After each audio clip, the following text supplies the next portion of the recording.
Imagine this. You're standing at the edge of a vast forest. In your hand is a map that's partly drawn and partly blank. The forest is your financial future, and the map represents the decisions you'll make as you navigate through it. Every step is a choice, and every choice holds a risk and a reward. Now, wouldn't it be great if you could make each decision with confidence and clarity? Today, let's talk about how to refine our decision-making strategies in the world of finance, making them not just smart, but wise. When we think about making decisions, especially financial ones, the natural feelings that come to mind are fear and greed. These two emotional forces are like the angel and devil perched on your shoulders when you're contemplating a big move. Fear tells you to stay safe and avoid risk, while greed encourages you to chase after the highest returns. The key, however, is to listen to both, but let neither take control.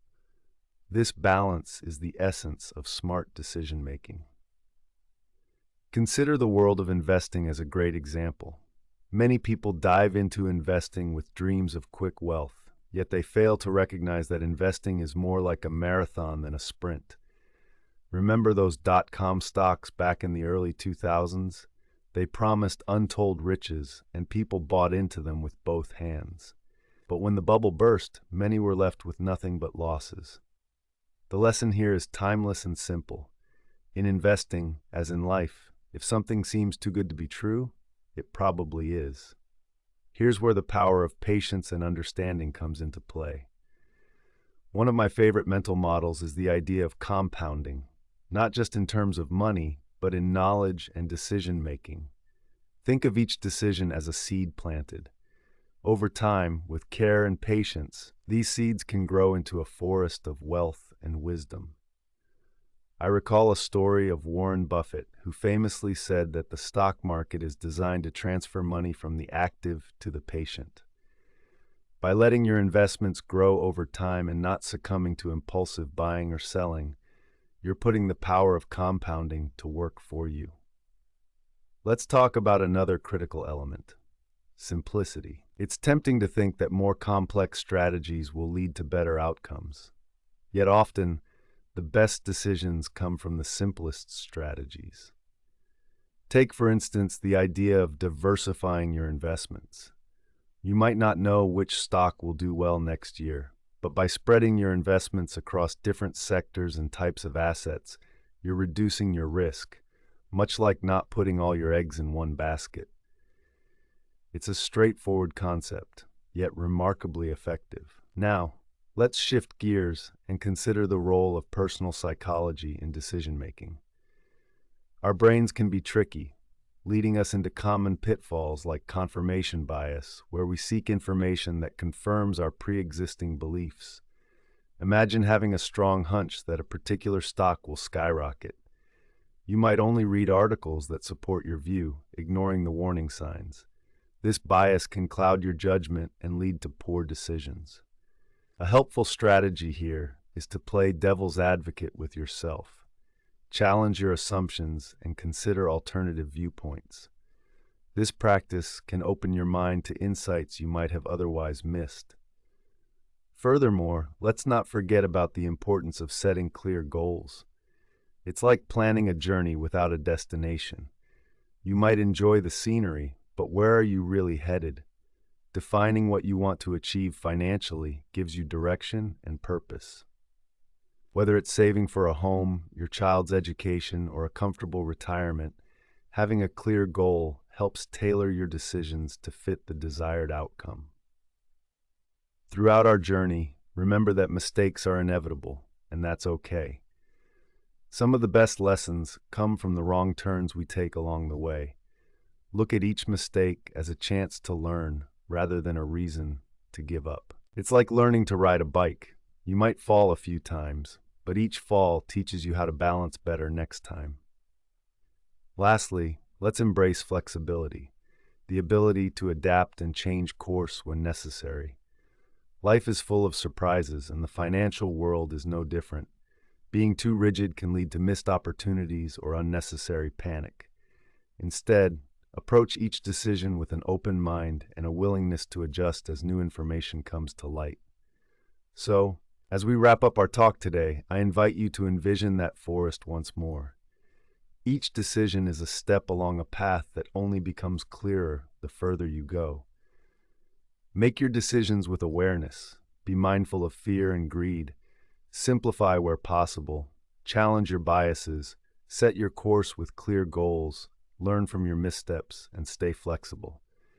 By doing so, you're not just mastering risk, you're mastering your own financial destiny. Reflect on this thought.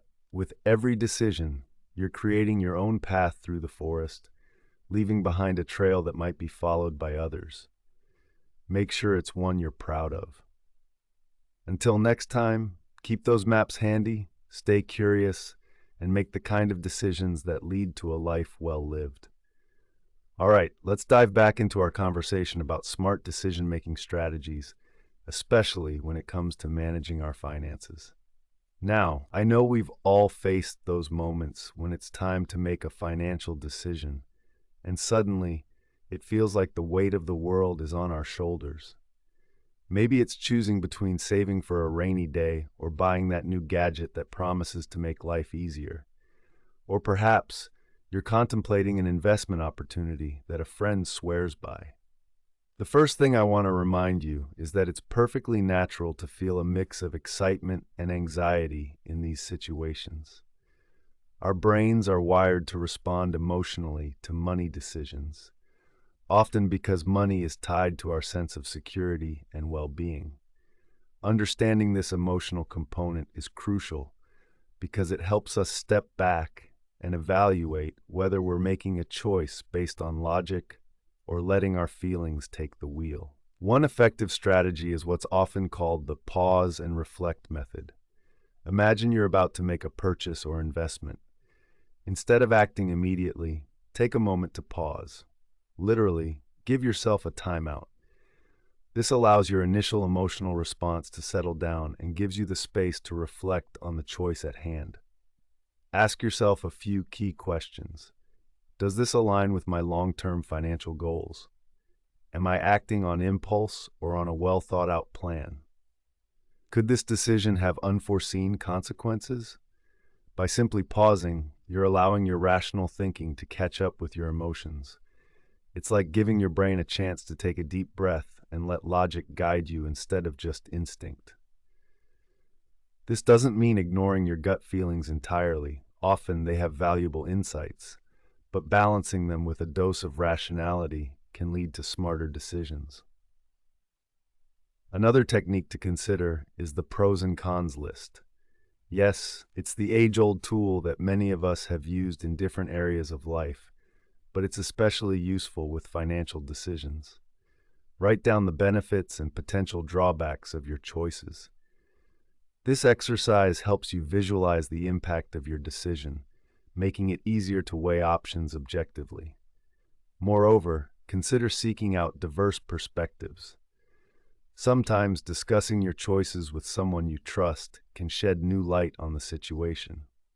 People often see things from angles we might not have considered, which can either confirm our decisions or provide new insights that make us rethink. It's like having an extra set of eyes looking out for potential pitfalls. Remember, every financial decision isn't just about numbers and spreadsheets. It's about building the life you envision for yourself. So, take the time to reflect, consider your goals, and don't rush. Smart decision-making is about being intentional and informed, even when emotions run high. And as we practice these strategies, they become second nature, empowering us to handle our finances with confidence and clarity. Tune in next time as we'll explore more about how setting clear financial goals can further guide your decision-making. Until then, keep reflecting, stay informed, and remember that every decision is a step towards your financial future. Thanks for joining me today. Absolutely. Let's continue exploring smart decision-making strategies, particularly when it comes to our finances. So we've talked about how important it is to have clear financial goals, and we've touched on understanding your personal risk tolerance. Now, I want to dive into the role of emotions in financial decisions. This is an area that's often overlooked, but can have a huge impact on how we handle money. Why do emotions matter? Well, think about the last time you made a financial choice. Maybe it was deciding to invest in a stock or choosing not to buy that expensive coffee every day. Chances are your emotions were involved. It's perfectly natural.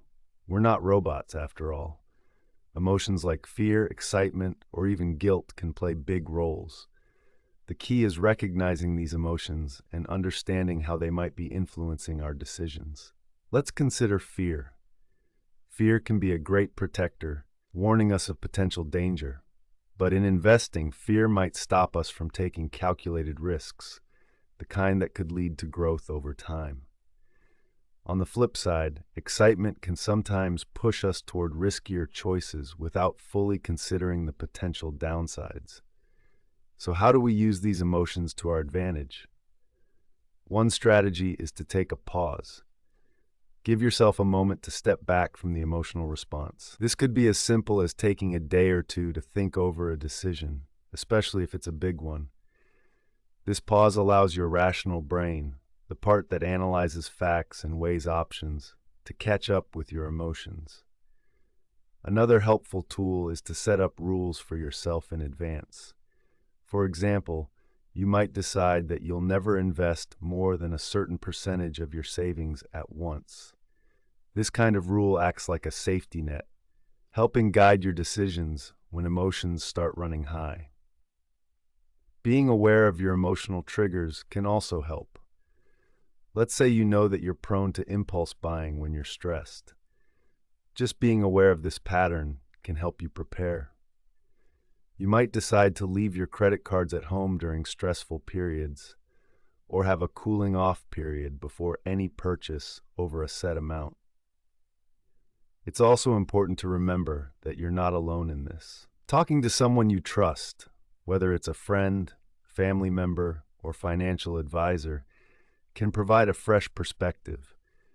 They might see things you don't, or remind you of your long-term goals when emotions threaten to cloud your judgment. Building financial literacy is another great way to manage emotions. The more you understand about how investing works or what your budget looks like, the more confident you'll feel. This confidence can help temper emotions because you're making decisions based on knowledge, not just feelings. Above all, be gentle with yourself. Making money decisions can be tough, and it's completely normal to feel a range of emotions. The goal isn't to eliminate these feelings, but to understand and manage them so they can support rather than hinder your financial journey. Next time, we'll explore some practical tools and resources that can aid smart decision-making. Until then, remember that every small step you take toward understanding your financial habits will help you make wiser choices in the future. Thanks for listening, and talk soon.